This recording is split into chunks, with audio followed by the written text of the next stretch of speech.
Hello అండి. హలీం. హలీం అంటే ఎంతమందికి ఇష్టం? మా ఇంట్లో అయితే చాలా మందికి ఇష్టమండి.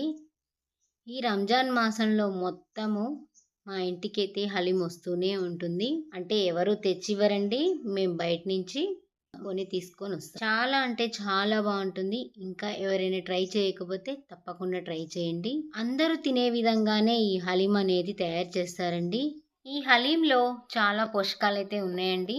హెల్త్‌కి కూడా చాలా మంచిది. ఇంకెందుకు ఆలస్యం?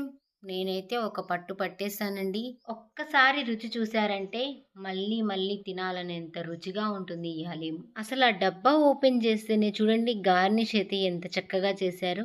జీడిపప్పు, బాదం పప్పు, కొత్తిమీర, పుదీనా, నెయ్యితోని. ఇంకా హలీం అంటే ఇష్టం లేని వాళ్ళున్నారా?